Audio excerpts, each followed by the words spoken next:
Okay, so this is not really what I thought my first video was gonna be, but I am a FNAF fan.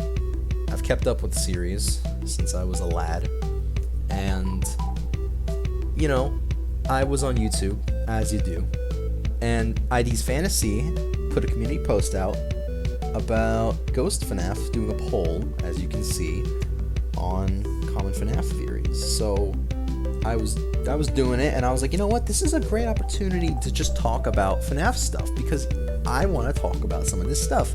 At the very least, I'd like to get some of my thoughts out about it, you know. And I thought, what better than to just literally, it's an 83 questionnaire about FNAF theories and my thoughts and people's thoughts on them. So I guess I'll upload this, right? And I'll talk about what I want to do with this channel, sort of, on another video that may be coming soon-ish. I don't know. But for now, you know, we're just gonna go through what I've got here already. As soon as I just shut this door. Alrighty. So, you know, skipping over, like, where am I most? YouTube. Obviously, I joined FNAF back in the day, right? I've been watching YouTube pretty much over half my life. And I saw Game Grumps put a video out on FNAF. And it was, you know, Five Nights at Freddy's. I was like, what is that? And I saw the thumbnail, and I was like, this looks kind of spooky. But I thought the name was actually referring to Freddy Krueger. And I was like, I don't really want to watch it. I don't remember if I was, like, scared to watch it or whatever. But then I saw Markiplier put a video on it. And I was like, wait a minute. Mark's playing this too? This must be like, okay, I guess I'll check it out. And I watched it, and I was terrified of what I was seeing. But you know, I'll talk about like my thoughts on the series, like on other stuff. But I just wanted to talk about like where I started with it. Okay, MCI. I put a whole like comment here, right? I don't know if it's for sure on, you know, in 83 or 85. But it's before 87, and I know that much at least. And I mentioned the FNAF 3 tapes, and there's some stuff about the FNAF 3 tapes that I hope they ask, because I want to talk about that. Timeline order. Listen, I know Help wanted to just put out some, like, questions in the air about, like, the actual murder order, death order, whatever.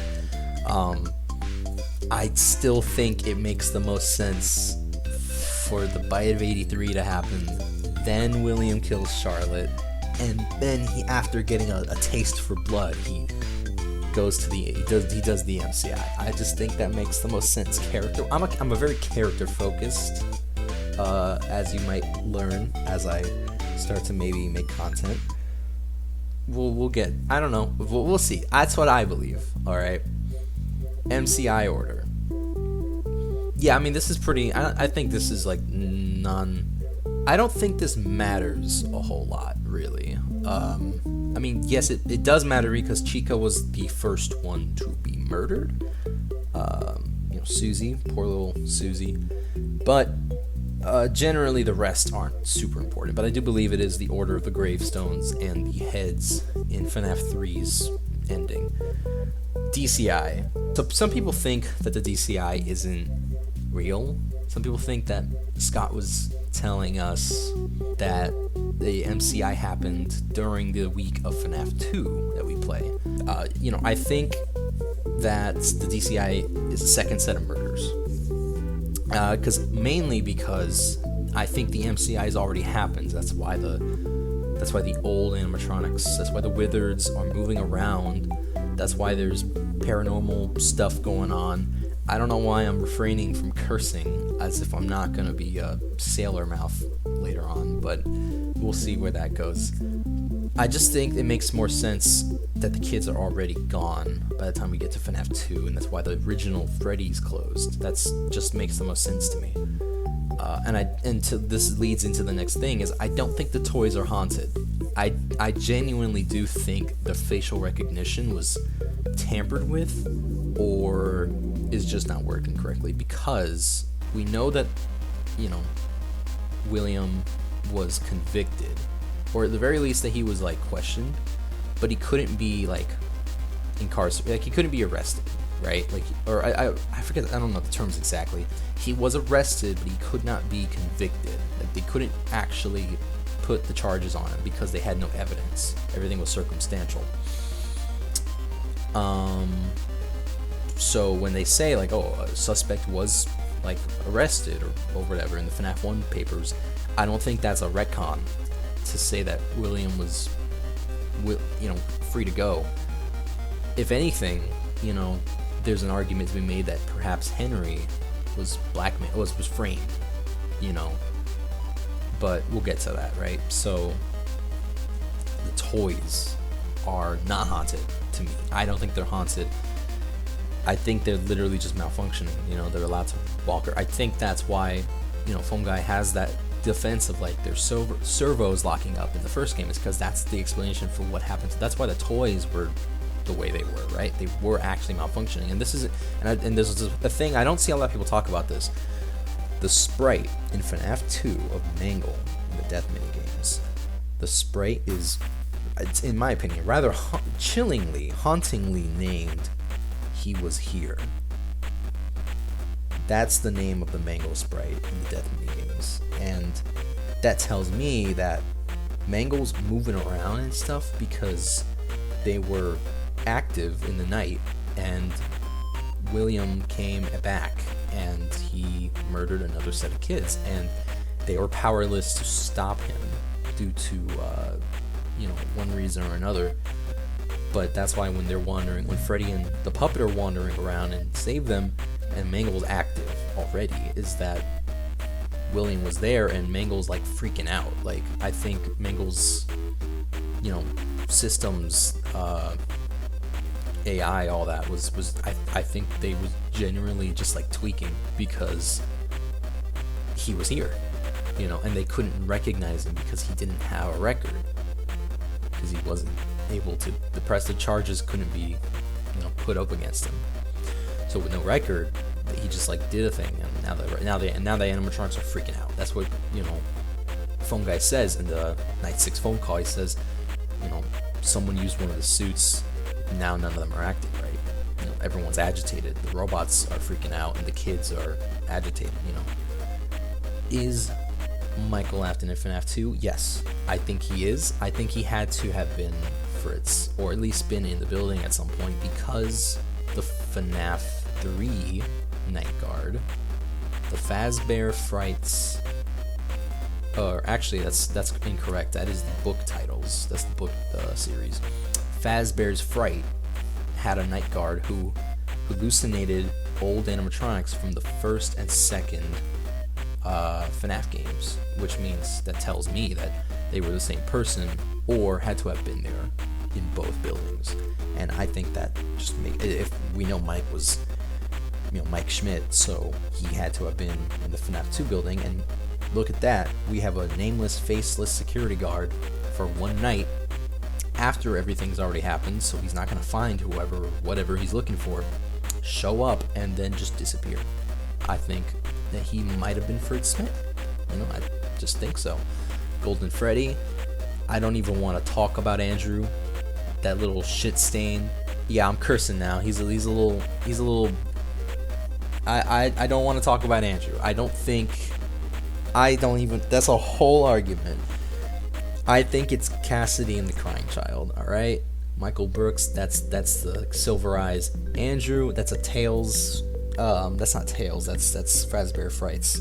But I just don't think that whole thing is, I don't think he's Golden Freddy, okay? Like, you can like the books and you can believe that they apply to the series, the game series, which I think in part that they do, but I don't think he's Golden Freddy. I think it's a Cassidy and Crying Child stand-in, which is why, you know, I believe the other spirit in Golden Freddy in the books mirrors Crying Child's death, where they are in a hospital dying and they have a, you know, friend on the walkie-talkie. I believe it's like a plushie or something, and it's actually their dad. You know, like that's literally, you know, I think it's the whole point is to tell us something with that. So 2 souls, I think Golden Duo, which I like that the communities come up with these little like abbreviations of like theory names, right? Golden Duo, Mike Trap, Will Trap, that whole thing. That was a terrible time in the community, I'll tell you that. Golden Duo, right? Then you got Bite Victim, Mike Victim, Mike Runaway, I believe. This is for the Midnight Motorist stuff. Fright Guard here. I actually had to look this up. I wasn't sure what it was talking about. But there's a bunch here, right? So we got, why did he not pass on follow? I think he died. I think he's dead. He died in Springtrap. I don't know about all this agony nonsense. I don't want to say that. That sounds like I'm writing it off, but I just don't think that that's what happened with him. If that is what happened with him, then it's like a retcon, right? That's like post. That's like getting new information to recontextualize what we already knew. And I don't know, I just don't really like that too much. I like the idea that he died in his murder suit just to haunt his corpse within it. Not even haunting the suit, he's haunting his corpse in the suit. Like a double cage, and to haunt one or the other, to be the corpse that's impaled on metal wires and animatronic parts, that sucks, and he deserves it. Happiest day, I have to say it's after FNAF 6 then. Like it is, I guess. But yeah. I think it's the Bite Victim in Happiest Day. I think it's a recreation of the Bite Victim's birthday that never was, right? Like the party was for you, as the logbook says, right? Happiest Days, it's CC's memories or whatever, right? The Fright Guard, I said had to be Michael. It could be Henry, but it sounds like Henry doesn't actually know what's going on until he's active again in the story in FNAF 6. And why is he active again in the story? Maybe he just got out of a prison sentence, that lasted like over 30 years, Maybe that's why he's suddenly out there again and has the capacity to learn about the terrible things that has happened while he was stuck in jail or whatever. I don't know. I don't know if I believe that, but I do think that is a compelling argument. Yeah, FNAF, this one, right? Is the FNAF 4 gameplay a dream? Yes, I think it's a dream, and I think it's Mike's dream. And I'll talk about it later, right? Because I said it right here. It's right here.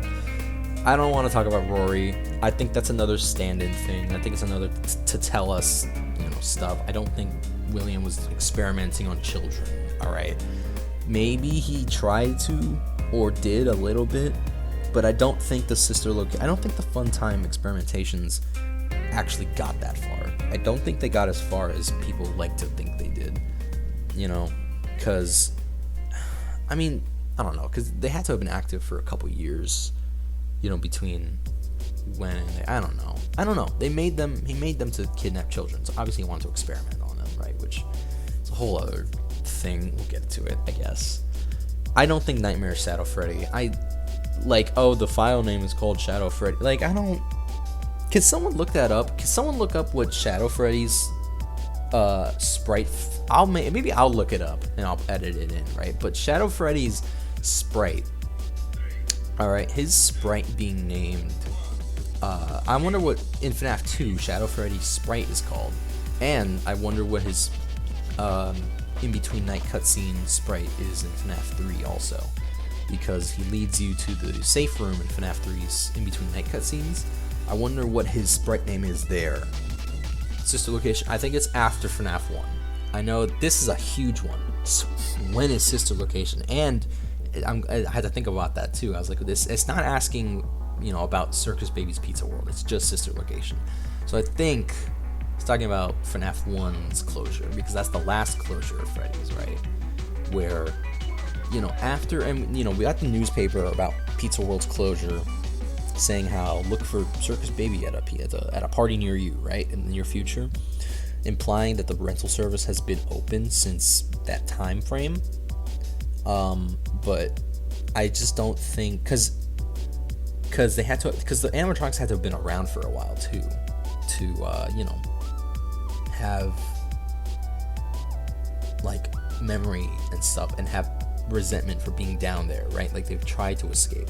It just makes more sense story-wise that they've been down there for a few years at least, right? To be trying to escape and all that stuff, And I think also makes sense that Elizabeth probably doesn't recognize her brother as her brother if it's been like 10 years since she saw him, or like I don't know when Circus Baby opened. It might have opened right after FNAF 1. I'm sorry.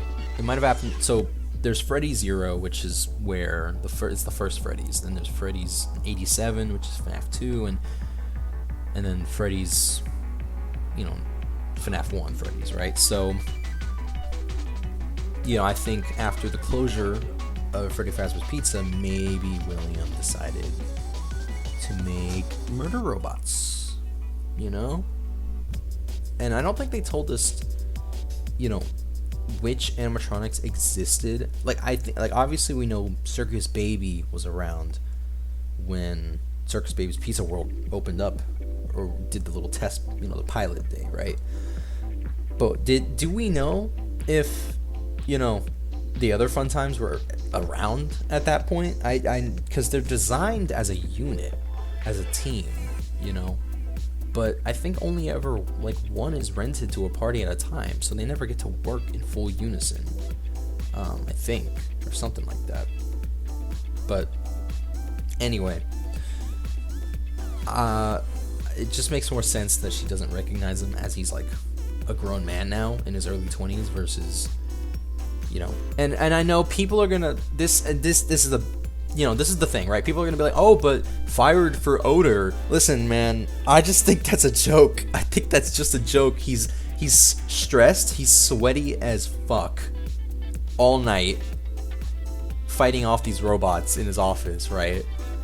I just think he's sweaty, man. I just think he smells bad because he's been there in a crappy, pizza-filled, cockroach-infested, run-down building, sweating his ass off, trying not to die for like 6 hours straight. Like, I can imagine the dude's a little sweaty, maybe a little stinky, okay? So, I just don't think he's a corpse, alright? I'm sorry. I'm not sorry. But, so, follow me. I actually haven't answered this one yet. I wasn't, this is when I was like, oh, I'll go record. I don't know when Follow Me was. I don't know, because you have to ask, with Follow Me, you have to ask, right? Like, did William go into the safe room? Did he go into, so he obviously, right, he used the Spring Bonnie, and this is another thing. People talk about the tapes in FNAF 3 about like, oh, they closed the safe room after William got spring locked in there. No, I'm sorry. I'm not trying to be rude, but I just don't. I don't see how that makes sense. The tapes are all found together, which implies that they were recorded around the same time and put in the same spot. Like they were in the same, they were stored together. And they all have the same sound quality also, right? So they were recorded in the same place, on the same equipment, and stored together, which implies a same time frame, right? Which means that when Phone Guy was recording them a bit before the spring locks were retired, that's when the MCI happens. The tapes were recorded together on the same equipment and they were stored together. They were found together.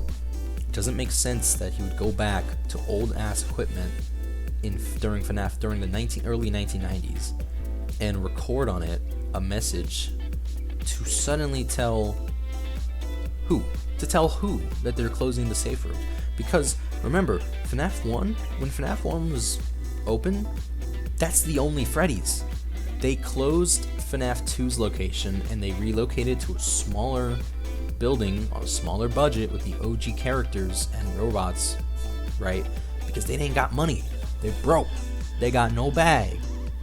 So how is Phone Guy gonna go onto the phone and record a message to, he's like, oh, this is to let all employees know that the safe rooms are being sealed away at most locations, including this one. What do you mean most? You're the only location, my guy.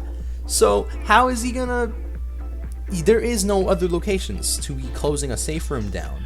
It's the one time that they were closed, and that was in around like 83, 85, or whenever the MCI was. That's why, and I believe that the FNAF 1 building is Freddy 0. I think it's the same building. I think that's why there's a safe room. I think that's why Spring Bonnie is still in there, deteriorated, because it hasn't seen use. It hasn't been maintained. Spring Bonnie had multiple, animatronics. Spring Bonnie was not just the one. Spring Bonnie was like at least 2 from what we saw in FNAF 4. There was one in the back and there was the one on stage. So these animatronics have spares. So when Phone Guy says the Springlock suits are being retired to an appropriate location, could be that that's not the only Spring Bonnie suit. So when he goes and uses it in FNAF 2 for the DCI, like maybe that one was just there. They just had like multiple Springlock suits, right?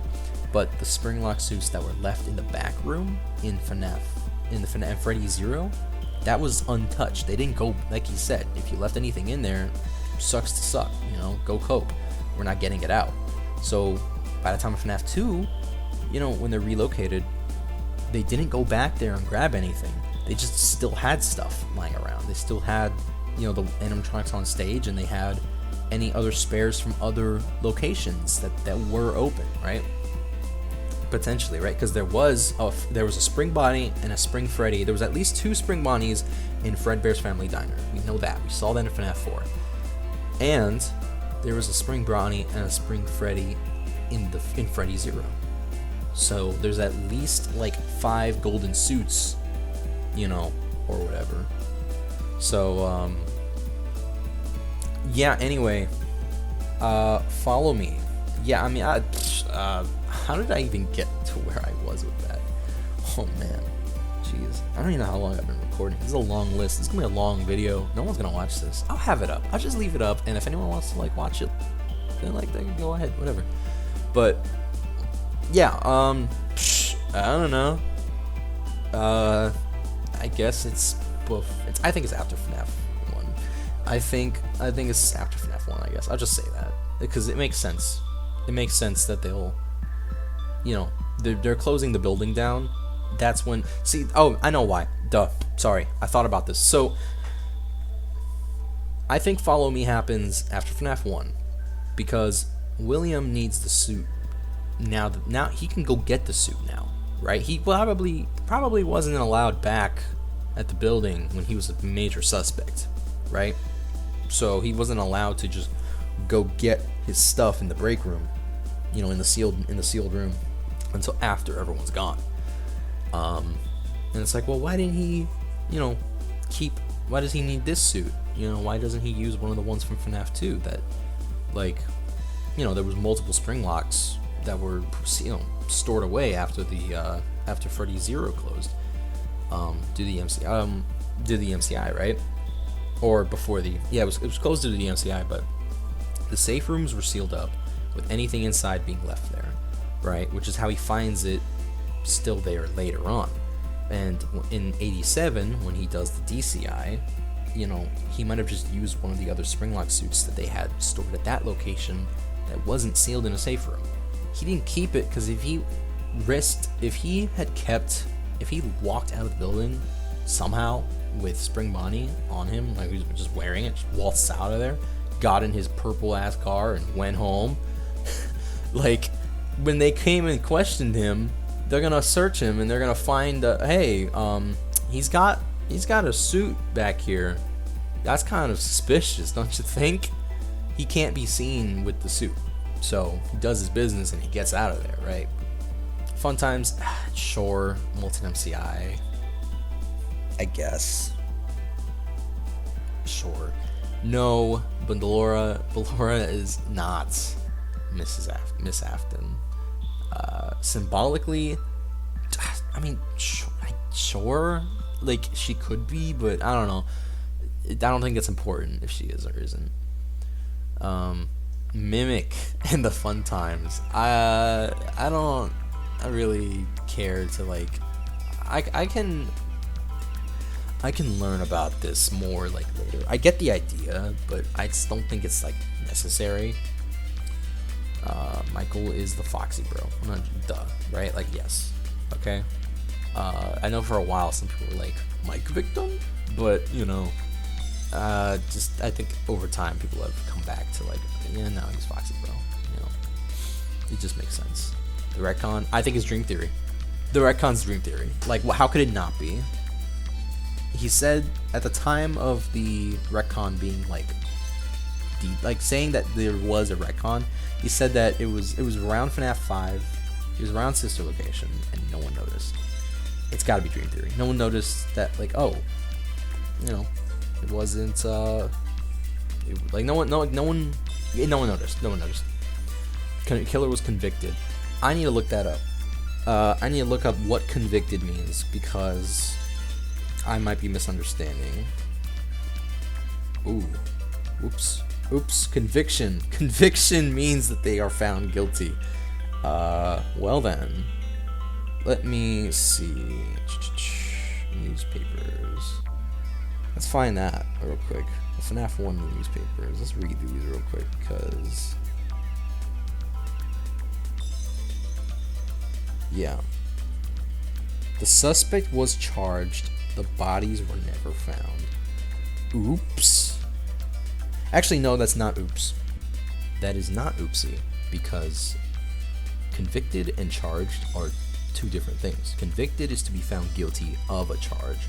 A charge is to be accused of criminal actions or wrongdoings, which means, you know, William could have been charged and never convicted because the bodies were never found, and there was only circumstantial evidence to suggest that it was him. Or he did frame Henry, potentially, and that could still explain why Henry was, you know, absent from the story, because yes, it never says the suspect was convicted, but that doesn't mean that he wasn't. What it means is that it's open to interpretation, because just because it's not stated does not mean that it didn't happen, you know, and it just is not explicitly told to us. But, you know, that's up to, you know, your own interpretation.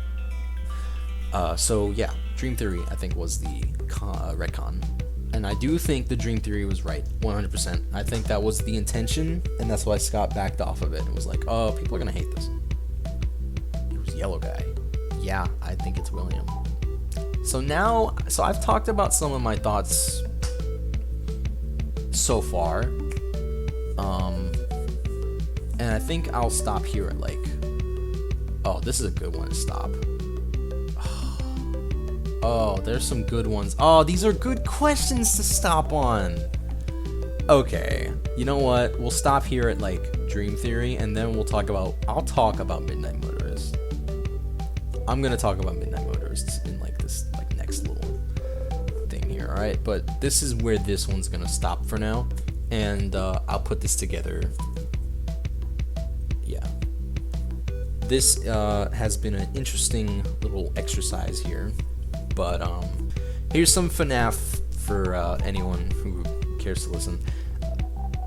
It's a long one, but you know, FNAF fans, they like their 6-hour video essays on the series. I would know. So I'm gonna put this out. You know, my FNAF thoughts. These are my FNAF ramblings. Goodness gracious. Yeah. So thanks for listening. See you around.